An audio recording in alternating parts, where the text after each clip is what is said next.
back to Old Kiwi Farms. Sound like some kind of a game show host. Here on The Price is Right.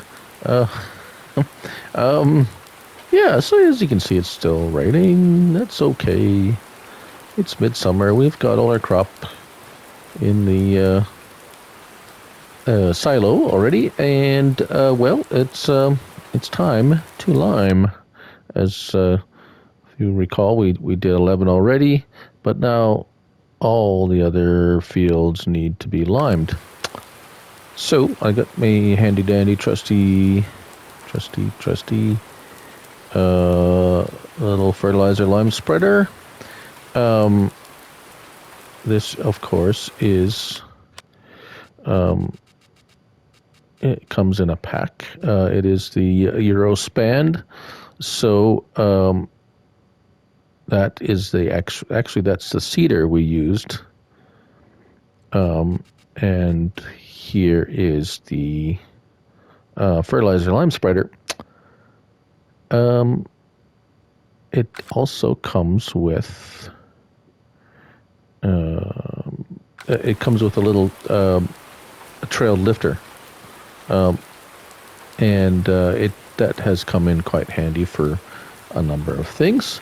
But anyways, we're going to go spread some lime in the rain. We're liming in the rain, not singing in the rain anymore, liming in the rain.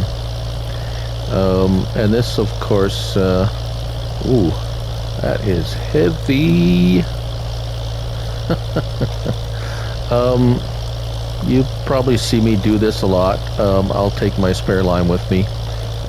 These fertilizer lime spreaders don't hold it. I think it holds about 2,000 liters. Yeah, 2,000. I think that's a 21,000 liter trailer. Lime gets used up really quickly. I would be spending a lot of time going back and forth if it was just for that front. And I've tried many different kinds. I mean, there's a manure spreader that will spread lime as well. That's quite handy. But this, but it doesn't do fertilizer. This one does. Yeah. So, anyways, and there we go. Yeah, and it's 36. It spreads lime at 36 meters. I don't know of any other.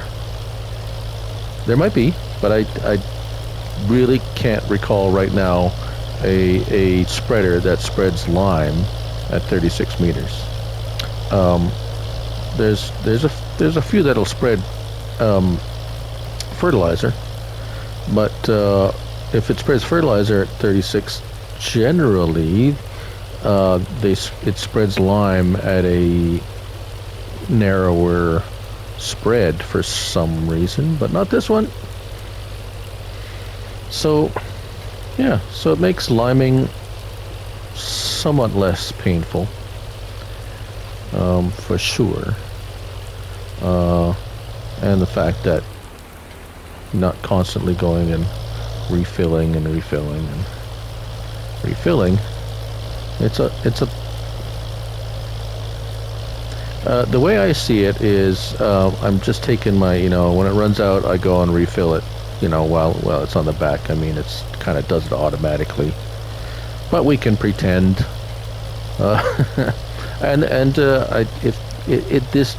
This works for, fertilizer. It works for seed. If you got a seeder and you're towing it. Basically that's how the Bordeaux cedar pack works. It's the trailed. It's basically seed in a trailer. Yes, it's hooked with hoses and such, but if you stick just a normal trailer on the back of a Bordeaux cedar, it will do the same thing. Really, try it out. And it's a whole lot less expensive. There is a matter of, yes, the Bordeaux trailed wagon carries both fertilizer and seed, but a lot of these, you can get the trailers that actually the Auger, the Demco Auger wagon has a trailer hitch. You can daisy chain those. and you can pull along. I don't. It all depends if it hooks on. Some of them because there's a couple of different. There's a trailer hitch and then the pin hitch, right? So then you have some of them won't necessarily connect. So sometimes you got to play around with it a little bit to get a trailer that will hook onto the back of this one of those seeders. I know for sure the John Deere planter that has the hitch on the back, pretty much any trailer will hook to it. I've used that setup. You have the seed tanks on the front.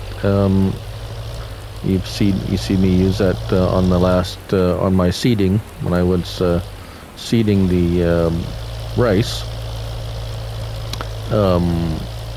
So there's a couple of those tanks that go in the front. There's a couple of base game ones. There's a couple of the round tanks.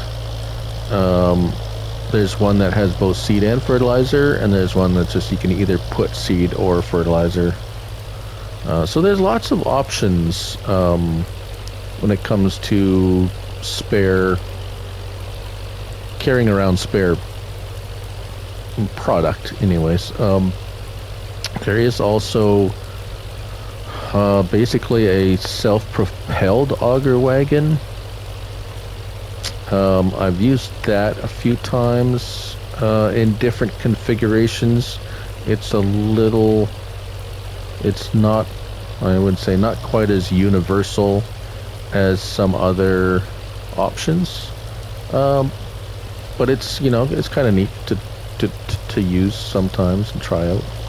So I mean, that's what I love about this game. It's if I'm out of character for the moment, I mean, there's so many different things you can do and options and different ways of doing things. And anywho, we're gonna this lime is heavy. We're only running 125 horsepower.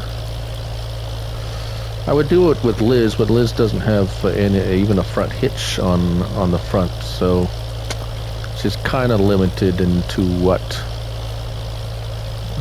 she can do. She's pretty much been relegated to towing around that auger wagon, which is fine. I mean, it wasn't a big expense, and we'll keep her around. She's kind of neat to have around.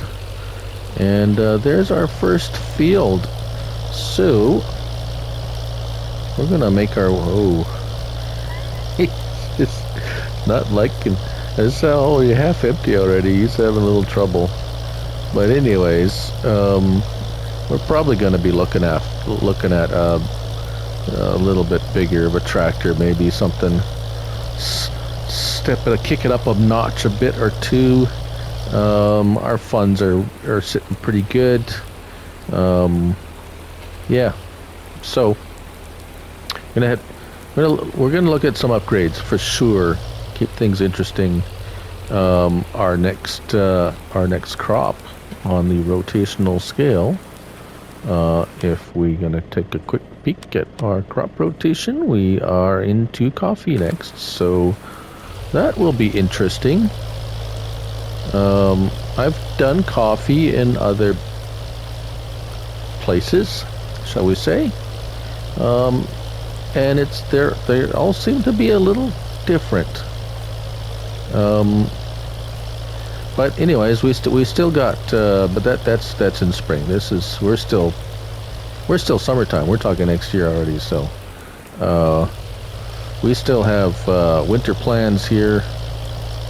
There's talk of improving my living situation again, maybe.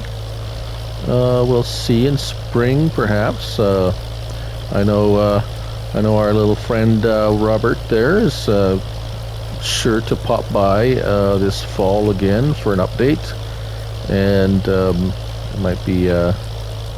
I think it's time to renegotiate my contract. And we'll see how that goes.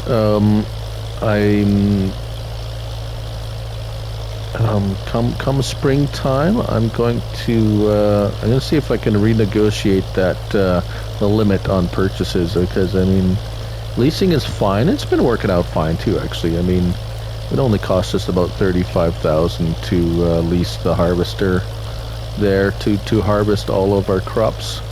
But as we expand, I'm sure once we're going to look at some more land purchases and so forth. So that's in the works. We're going to clear some trees this winter for sure. We'll be able to get some more funds from that. And free up some space for us. I don't know if we're... I mean, there's this... Yeah, merging... Don't think we have any... too much option to merge any more fields that we have right now. Although, yeah, I don't think it's practical for the 3 extra ones we bought, because it's just kind of an odd shape.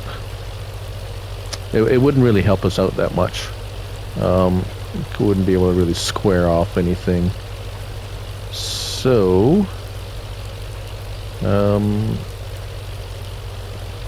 yeah, I guess that's it for an update. I mean, I'm kind of just carrying on. Like I say, what else? There's still rumors and talk about you know, things, possible changes coming along. I don't know. Really vague. I don't really know what's up with that. I guess we'll just have to see about that and just carry on, you know, as going forward. Yeah, so we're gonna finish this off,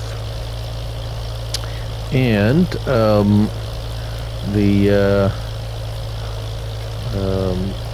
instead of boring you with me yapping along, so far the time lapse, you know, the speedy with the little music accompaniment seems to be working pretty good for me right now. Don't know, leave a comment if you like it or don't like it or whatever, if you wish. Just, you know, kind of, I wanted to try it, and it at least then it's not too, you're not kind of like, you kind of see what kind of goes on, but you don't have to sit through the whole painful process of it. For although it's, I mean, personally, sometimes just watching someone just go ahead and do something that you would normally think is mundane, but just, you know, chatting about things. And I know, you know, a lot of the other guys do it. I watch, of course, Mr. Seeley P is this, you know, the standard, but we got John Linden there, we got Rabbit Rob, we got CBW, we got oh, I always butcher his name, I'm sorry, Dory. Yesla Farmer. And Brian Boru. I mean, you know, kind of, I think it's self-therapy in a lot of ways. I mean, I've heard a lot of guys saying they played this, and it's kind of a, I wouldn't say, well, therapeutic in a way. I wouldn't say, well, I mean, it's something different for each person, right? And if you've come from, say, a very toxic or maybe competitive type of gaming, you know, I've had some experience with that, and it's exhilarating, but it's also, I don't know, it can be toxic, and I found this to be much the opposite of that. We have a lot of cooperation in the community. It's all very, for the most part, very helpful, and cooperative or collaborative. Yeah. So, anyways, I'm gonna continue doing this, and we're gonna do the speedy music thing. So watch for it, and we'll finish off our liming.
Well, hello again.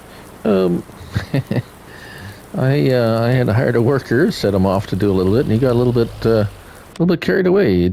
He was he was liming a field that didn't need liming. But we have a little spot over in the corner that we need to clean up. Will we have enough? We should have enough.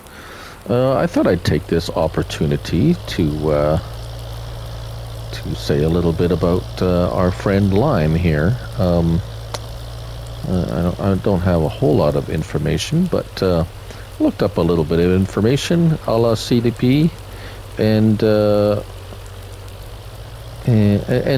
typically the lime that is used on fields is pulverized limestone, as one would imagine, and commonly referred to as ag lime, which would suggest that there's other kinds of lime, which I didn't, look up.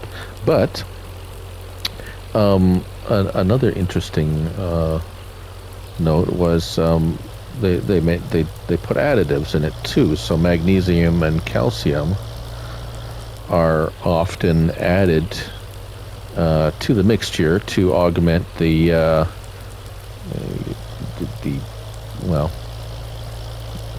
ingredients to fit the needs of the soil that you're liming. So typically you would, like in precision farming, you would do a soil sampling, and basically lime is as one would think it, is to adjust the pH or to lower the acidity of the soil. Now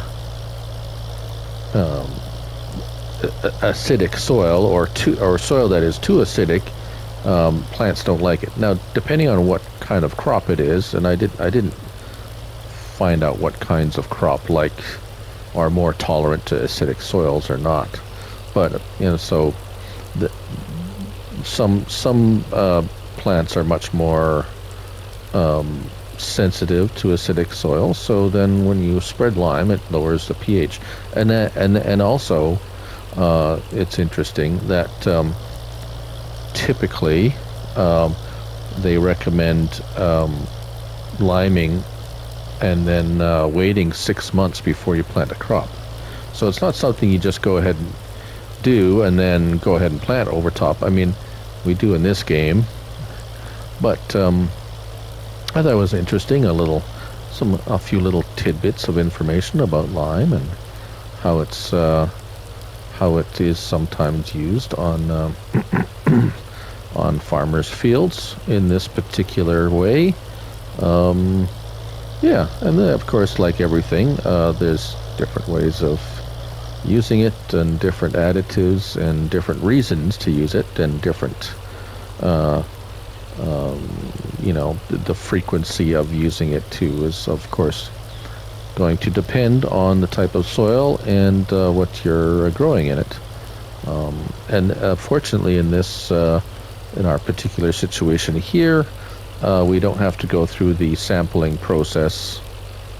We just assume that someone has sampled our soil and has let us know that it is time to to apply the lime. Now, if you use a precision farming app, shall we say, that does simulate much more closely the process where you have to take soil samples, and then it will tell you,